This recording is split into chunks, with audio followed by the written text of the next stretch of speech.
Hello viewers, আসসালামু আলাইকুম। কেমন আছেন সবাই? আশা করি ভালো আছেন। দেখেন, আমি একটি মজাদার রেসিপি তৈরি করব।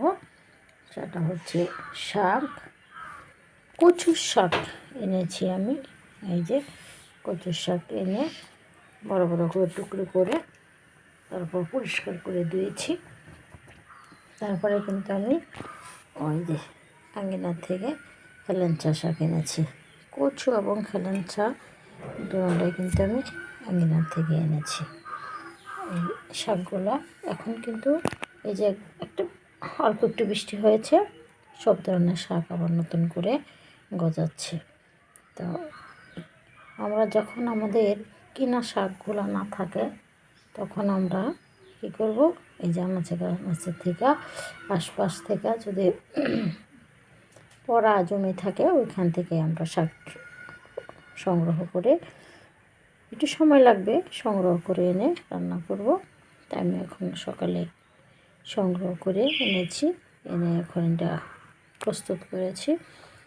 এটা ভালো করে হেলেঞ্চা এবং কচু একসাথে করলে বেশি টেস্ট। এটা আপনারা জানেন কি না জানি না, তবে এভাবে একসাথে করে রান্না করে খেয়ে দেখেন যে আলাদা আলাদা করে রান্না করলে কীরকম লাগে আর একসাথে রান্না করলে কীরকম টেস্ট হয়।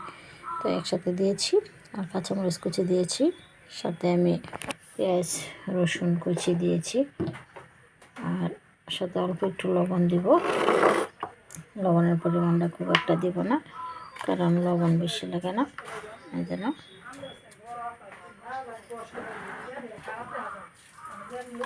এই যে লবণটা দিয়েছি অল্প একটু।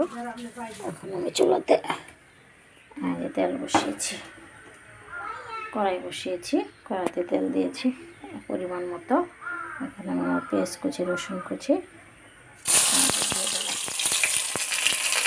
তেলটা অনেক গরম হয়েছে, হয়তো টমেটোকে বাদামি কালার করবো। বাদামি কালার করে তারপরে কিন্তু আমি শাকটা দিব, কারণ বাদামি কালার করে শাকটা দিলে শাকের স্যান্টি অন্যরকম হয়, টেস্ট অন্যরকম হয়। এটা আপনারা কতটুকু জানেন জানি না। এটা আমার মতো করে তৈরি করে খেয়ে তারপর আমাকে কমেন্ট করবেন যে কীরকম হয়েছে, মশলাটার সাথে ওটা মিলছে কিনা। তো বাদামি কালার করে তারপরে দিব। দেখেন, এটা এখন দেখা যায় কিন্তু সবজির পরিমাণটা বেশি, আসলে কিন্তু এটা অনেক অল্প একটু হয়ে যাবে। এই জন্য লবণের পরিমাণটা কম দিতে হবে প্রথম। এটা বেশি দিতে, যদি লবণটা বেশি দিয়ে দেন তাহলে কিন্তু এটা খাওয়া যাবে না, ব্যাপারটা হয়ে যাবে। এই জন্য লবণটা একেবারে কম দিতে হবে সব সময়। প্রথম আবার পরে দেখিয়া কম হয় যদি, তারপরে আবার দেখে তারপরে কিন্তু আপনারা আবার দিয়ে দিবেন।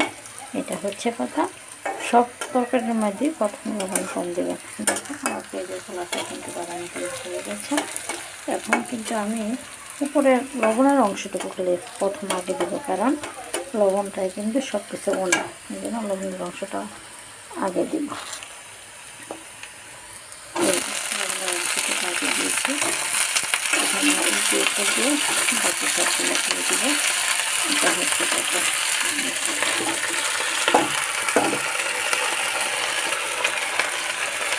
আমি কিন্তু দেখেন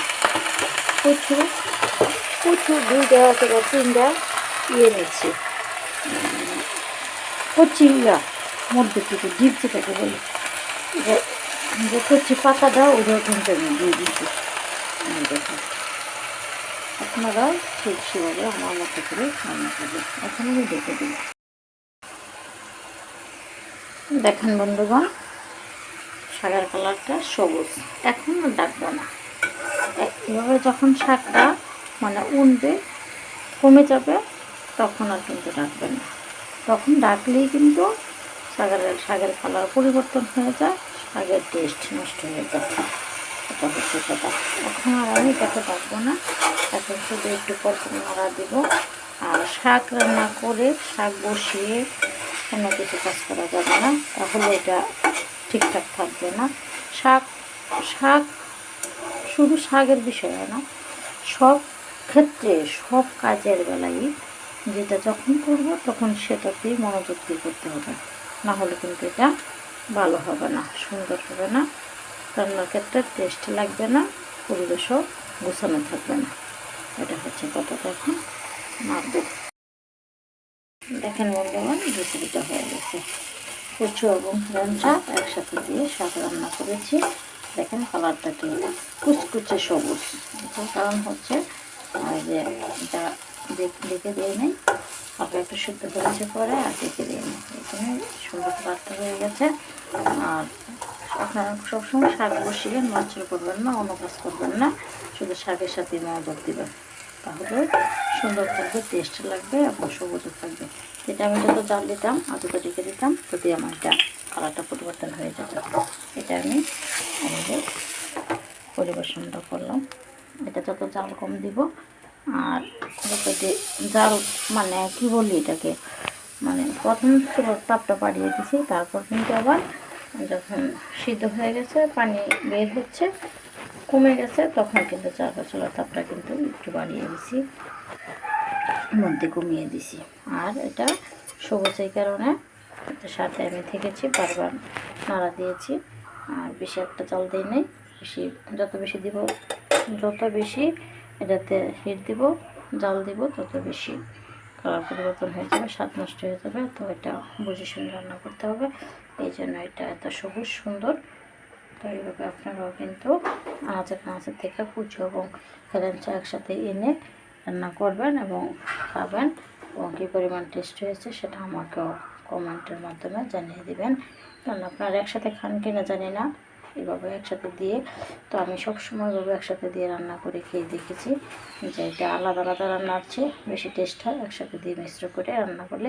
খিচুড়ি যেমন একসাথে বিভিন্ন সবজি দিয়ে রান্না করে টেস্ট হয়, এবং শাকও একসাথে দু একটা দিয়ে মিলিয়ে করে টেস্ট হয়। এবং দেখেন সবজি কিন্তু বেশি টেস্ট হয়, এর কারণ সবজিও কিন্তু একসাথে 2-3টা সবজি একসাথে দিতে হয়, দিয়ে সবজি রান্না করে, এই জন্য।